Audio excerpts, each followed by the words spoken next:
Hi, everybody at the Cozy Mystery Book Club. This is Shay McLeod. I'm Shay McLeod, and I am here today with our author of the month, Traci Andrighetti. She is the author of Amaretto Amber. Amaretto Amber. It's Oh, the here we go Italian. already. It's the Italian. It's great. Rolls off the tongue.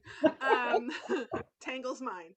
And so that's the book of the month, and she's the author of the Frankie Amato mysteries, and she's written the some Danger Cove mysteries. So welcome, Traci. Thanks. Thanks for having me. Glad to be here. I have some questions I for figured you you, did. inquiring minds. Okay, so the first question: how did you get into writing? It was kind of accidental. I had not planned on publishing my first book, Limoncello Yellow. I entered a contest to win a month of mentoring from a New York Times best-selling author. And she came back and said, I'd like to publish it. So it became Limoncello Yellow. A lot of people know this. That author was Gemma Halliday. She started Gemma Halliday Publishing. Mm-hmm. And I had, unlike most authors, I had never really written creatively. I had always written like academic papers. Mm-hmm. I have a PhD in foreign language education, specializing in Italian. So I was horribly stiltedly academic in my writing initially, and so that's why I wanted the mentoring. I was like, okay, she writes these kind of easy breezy comedy mysteries, Mm-hmm. and that's sort of that was the feel I was going for. Could not have imagined that she would want to publish that. And in fact, when she wrote me back and said that, I literally wrote, "Hi Gemma, are you sure?" Question mark. Which I don't think you're supposed to say to anyone who wants to publish your work. No, I literally did the same thing Okay, with good. one of my I'm not alone books in that. when a publisher came. Yeah, and yeah, it was like, yeah, I'm not sure you're supposed to say that, but Yeah. apparently we do. It's Apparently we do. honest. It's honest. Exactly. So, Just checking. so how did you discover cozy mysteries? So the first thing you wrote was a cozy. So how did you kind of discover that? I had read, I mean, I don't know, what woman was not a big Nancy Drew fan as a young girl? And for some reason, when I said, gosh, I really have to stop writing these boring papers now that I've gone as far as you can go in school and it's time to get out. Mm-hmm. It's like, what would I do? And honestly, strangely enough, those came back, and just sort of that affection. Also, who does not love Murder She Wrote with Jessica Fletcher, Agatha Right. Christie, right? Yes. Like, I don't forget all of those. So when I was like really heavily involved in Italian too, teaching it at the University of Texas, et cetera, I was always recommending like read an Agatha Christie in Italian. Start with like an Agatha Mm. Christie short story. Mm-hmm. And I have some Italian mystery authors I love that I would introduce students to. And so it was sort of a natural that it would be a cozy, I think, because of Mm-hmm. all those elements. That's so cool. So, your book Amaretto Amber Amber is the book of the month. So, really curious. How did the idea for this story come Uh, about? okay. All right. For all the people, first of all, I was like, can a cozy mystery involve a strip club? I didn't know. And I thought it would just, for me, because again, I was sort of playing around with these books, not really believing that I was being published or that, that anyone would read them. And so I thought, why don't I amuse myself and see if I can make a strip club cozy? However, there's sort of I guess I should backtrack and say that, so Frankie Amato lives in New Orleans. She's Italian American, like me, surprise. Um, and she lives in a fourplex where a friend of mine named Joanna used to live. So it's actually a real place. There's like a cemetery near it. There's a bar across the street. It's just really kind of this weird, like, ooh, life and death juxtaposed right next to each other, strange kind of little quirky New Orleans neighborhood. So I went to visit her when we were in college, and well, actually, she was in law school, and it was early one morning in the French Quarter when I had an experience that would become Frankie Amato's ex-stripper landlady. So we were, we had not, unlike most people in our 20s at the time, gone out drinking the night before. Again, she was a law student. I was actually a grad student. So we were like hardcore in the studying, but some drinking did happen, just not that night before. All right. So it's early the next morning and we wanted to go to breakfast at this place in the French Quarter. And we were walking down Bourbon Street when it was essentially closed. And people are like, Bourbon Street was closed? Yes. So there's a time of day when everyone has finally had so much to drink that they're either sleeping on the street or gone home or, whatever. So strangely, Bourbon Street was like all the businesses were closed. It's so early. And all of a sudden, I'm just like, you know what? I really have to go to the bathroom. I should have done this back at the house. But I thought, oh, we're almost at the restaurant. No. So sorry if this is too graphic for everybody, but I see a man. So Joanna is like, you don't want to, everything's closed. Just, can you wait until we get to the restaurant? And I was like, no. So I see a man hosing off the sidewalk in front of Big Daddy's strip club, which for people who remember, there was a strip club, the strip club Big Daddy's had, this is sort of hard to explain. There was a hole, 2 holes in the wall, and these plastic legs with high heels would come swinging out like a woman was on a swing. Previous motion, like an Italian hand gesture. Woman legs poking outside of the wall. Yes, I see it very clearly. That's hilarious. So, I had seen it before as a child. Why? Because my dad, when we lived in West Texas, so I'm from Texas, everybody, born in Canada, but in Texas, my dad is Italian, couldn't get his Italian food. So we would go to New Orleans to Central Grocery with like a couple of coolers in the car. We would drive there, fill up. And so I had seen these legs before. And, my dad was like, don't look at that. You don't need to know what that is, And he would cut over to Decatur Street where we would go and buy Italian food that we could not get in West Texas. So I see these legs and I'm like, this is my chance. I'm in my 20s. I'm not with my dad. There's a man out front. He's hosing off the sidewalk. So maybe it's open. So I go to him and I say, could I please use the bathroom? Because I did see that the sign was closed, but the legs were always going. So he's like, yeah, club's closed, but you can go in. So I was thrilled. So my friend Joanna is a big feminist. She's like, you can't go in there. Don't go in there. And I'm like, Joanna, I have to go in there and it's closed. It's closed. I'm not going to run into anything. It's closed. Okay. There's another piece to the story beside the door, and be patient, everyone, because this really is funny. There is also a wash the girl of your choice sign. And so I had always wondered about that as well. Like, you're not supposed to touch anybody in a strip club. So how did this happen? So I go in the door, the club is dark. And I'm like, where is the stage? Like, where is the bathroom? I'm looking around. I do see what is like a plastic shower with 2 holes cut in it. And these gloves were taped to the inside of the hole. So you could stick your hands in the gloves, grab like a shower head and theoretically spray a person. So I was like, okay, I finally know what that is. Could not find the source of the swingy legs, but see the bathroom.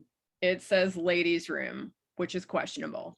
I go push open the door, and to my complete and utter shock, it is the women's dressing room, and the day stripper crew is getting ready to go to work. Oh my. Just right there in various stages of dress at like 8:00 in the morning.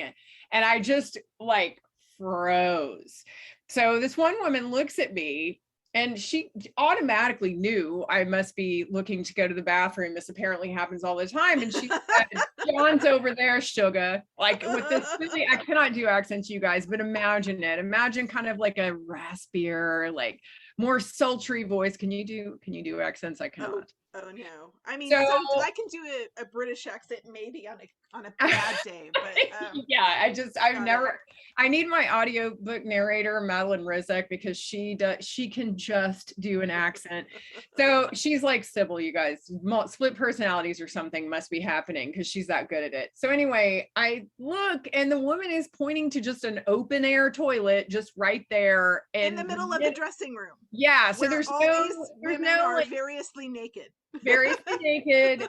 Uh, and of course I have been raised as a young, like, you know, young woman to I can enter a bathroom without ever touching anything, but and I can, you know, do what I need to do and get out, never touch a thing. My mother taught me the art of that on trips in West Texas when we would stop at Texaco gas station. So yeah, I'm like, if they see me doing all of the not touching anything, because I was certainly not going to touch anything. Yeah. If they see me doing all of this, they're going to be offended. Like I can no longer go to the bathroom here. I must leave. So I'm thinking, what am I going to do? I'm looking at this open air toilet that has like a half smoked joint on the back. I mean, they're just all of these things that were so wrong with the scenario. Women looking at me who are partially naked, all of these things that were just not, I no. mean, that would give you performance anxiety if anything would. Yes, no, among so many other anxieties. And so I'm standing there looking for a way out when suddenly it presented itself in the form of a man who throws open the door, enters on his hand, which is up in the air, a huge bucket of Popeye's fried chicken. They attacked it like sharks at a eating frenzy.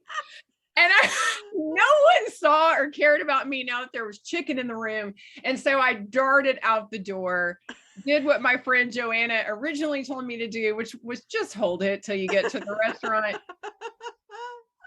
But yes, that encounter was that sort of collective experience is where Frankie Amato's 60-something ex-stripper landlady, Glenda O'Brien, came into being. And it also inspired Amaretto Amber. That's awesome. That is the best inspiration story. Long story, but it has to be told exactly as it happened because that's amazing. That's just amazing. So how did Frankie herself come to be? Like how did the whole series? Other than you well, randomly wanted to enter this contest. yeah, yeah. Okay, so this is also sort of weird in true Traci fashion. It was really kind of simple. My mother had this Cairn Terrier who her name was Francesca, and I called her Frankie. And I always would look at this dog because this dog was like just sort of a natural inspector. As soon as I went to visit my mother, this dog would stare me down until I agreed to take her on a walk. We would go outside. She would sniff every blade of grass in every lawn. I mean, very, very thorough.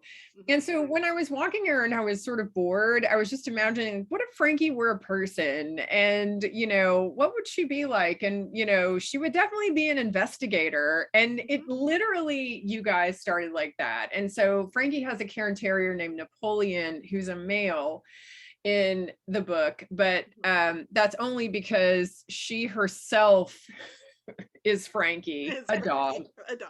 A dog. I love that. But also me. I mean, my personality is definitely unmistakably there.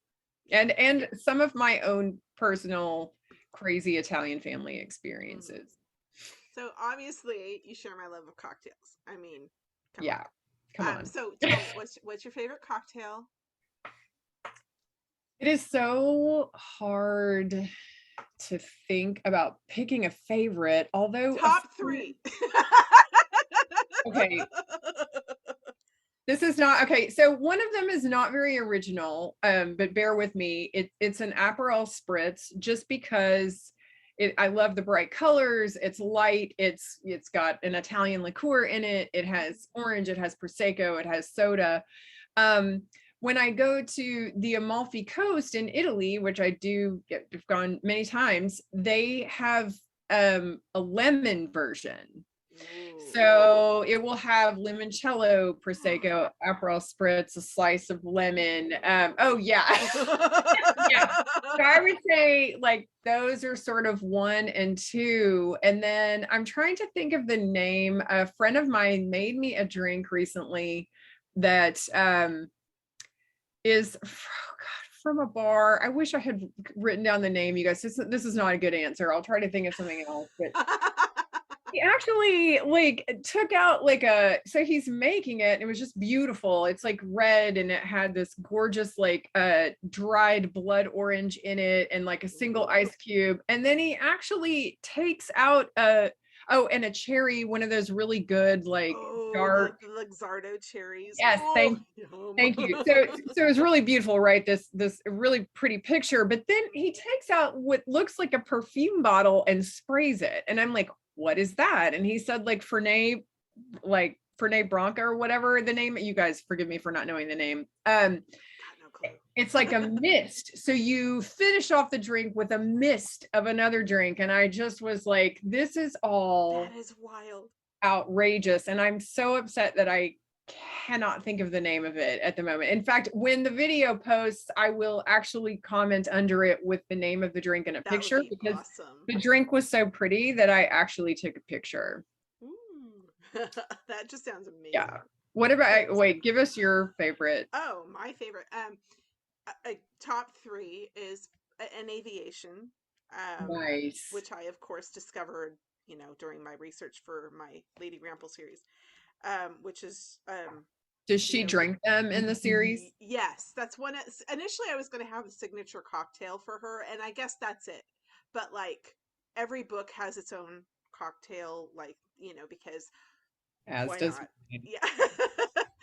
But yes, so it's got the creme de violet and the Luxardo liqueur and the So gin. Yes, delicious. so delicious.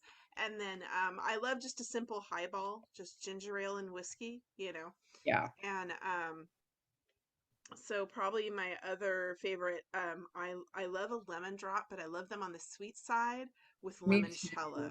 So like it's a limoncello Yeah. lemon drop. So Well, yeah. thank you for bringing up limoncello. Anytime. I Um, will bring up limoncello anytime. so it also inspired like the series in a way because the drink was just it was something I was actually introduced to as on my honeymoon. Like I had just really never had it before. Mhm. And I just fell in love with it. It's so just very delightfully delicious and Mm. and summery, but of course I don't just have it in the summer. Oh, But yeah, I why limit yourself? Why yeah, limit yourself? right. Life is too short. Life is too short. But yeah, I started like thinking somehow this book series has to be kind of the culmination of all the things that are me and my Mhm. favorite things. And I started playing with like limoncello and then Gemma said, is there any chance this could become a series? And I was like, I had just had pink prosecco for the first time, so I went limoncello yellow and prosecco pink, and then I started kind of playing around with Mhm. other liqueurs or wines and colors, and it became a thing. So Yeah, the liqueur and the color somehow feature that's into every that's mystery. super fun. I love that. It So was a lot of we've talked obviously about how being Italian and your trips to Italy and all of that have clearly inspired and your Italian and your teaching has inspired your storytelling. What are some other like interesting or weird or bizarre things you've researched for the series? Probably the weirdest, and I talk about this quite a bit, was book 4, Campari Crimson. So the one that comes after Amaretto Amber is about the New Orleans vampire community. So Oh uh, yeah, very yeah, cool. there are So people you went who to a live vampire club, right? Like where people. a club, a store owned by a vampire, various places. So Boutique du Vampire, only I sometimes think they pronounce it Boutique du Vampire. I've heard that. It's on That makes Royal sense. Street in the French Quarter. Um, I heard about that, and I was researching. So I had this title in my head, Campari Crimson, and I didn't know what to do with it. And somebody said to me, well, blood, vampires, like what, that's the obvious. So I stumbled upon the Boutique de Vampires website and saw that they had, and oh my gosh, this is like my favorite thing to this day. They sold at the time these blood bag energy drinks. Oh my gosh, yeah. that's So you could awesome. literally drink like a red energy drink from a blood bag. And I think it said like B positive, something on it, which is my blood type. So I also my motto. So I like had to incorporate that in a book suddenly, and it led to this whole discovery that for me was really interesting, because the vampire community apparently came out of the Anne Rice books, Interview with the Vampire, etc. They were very inspired by that. And then as I researched them, I started finding out, okay, there's other vampire communities. And where do you think, after New Orleans, if big city, just if you had to guess, where would you say another huge vampire community is? I don't know, San Francisco or Yeah. Seattle. Yeah, or like you would think New York, right? Something like, right. nope, it's Buffalo. So yeah. Yeah. So I mean, no offense to Buffalo, but it's not really the first thing I think of with Buffalo. Exactly. So that was the first kind of like, I was like, okay, I'm starting to see some comedy in this, because my books just have to be funny. I need to be entertained as I write them. And so because writing is hard, so I better be laughing while I'm doing it. So then the other thing I discovered, the vampires have a website. I believe it's New Orleans Vampire Association.org. And I discovered there that they do give back to the community. They're really big into charity, and their favorite activity is feeding the homeless. And I was like, self-preservation, right? I had to pause there, and I'm like, feeding. So anyway, I started seeing all kinds of opportunities for comedy and started working that into my book. And of course, Frankie has this crazy Italian nonna who is very Catholic. And, this really did happen, that the Pope asked for an increase in the number of exorcist trainings because of the vampires in New Orleans, and also the all the vampire movies. What's the big one? Bella and what, like Twilight. Yes. And so the Pope was very concerned about all of these depictions of beautiful and sexy and attractive vampires, and called for an increase in the number of exorcists in the Catholic community. And they started doing online training for exorcists. So I was like, this just keeps giving back. Like, this just gets funnier. This is the best research. Yes. It just kept getting funnier and funnier. And so that's probably, I guess, the weirdest. I try to set every book in a completely different aspect of New Orleans. So there had to be something on a steamboat, for example, because there's a steamboat in the Mississippi River, I think the Creole Queen, although I think it's paddle boat, whatever, you get the idea. So just, I there was a plantation one before this. There was just like, I tried to do kind of different things that people go to New Orleans and do. And I promise you, there is weird comedy in every freaking single one of them. Excellent. Every one of them. So we are running out of time here. So I'm just going to quickly ask, what are you working on now, and where can people find you? My website is traciandrighetti.com, but I guess the other way you could go find me is on Facebook. I have a regular Traci Andrighetti page, but I have also a page, I think it's author Traci Andrighetti or Traci Andrighetti author. Those are the two best places that you can even email me at traciandrighetti@gmail.com, which a lot of people do with their funny Italian stories or funny New Orleans stories, which I really appreciate. And right now, I was asked to do a series. I was asked to include Frankie in a series with Leslie Langtry's Mary Rath, Arlene McFarlane's Valentine Beaumont, and Diana Orgain's Kate Connolly. So various series, and we now have like a group series where our sleuths come together and solve mysteries. We're Oh, working on fun. Four Sleuths and a Burlesque Dancer, which takes place in New Orleans. I'm also writing Frankie book 8, which is called Tuwaka Tan, and that involves a murderous all-female Mardi Gras crew. Oh So my goodness. yeah, much Okay. going on. That's amazing. Well, thank you so much for joining me today. Yeah. And thanks guys for being here. Bye everybody. Bye everybody. Ciao.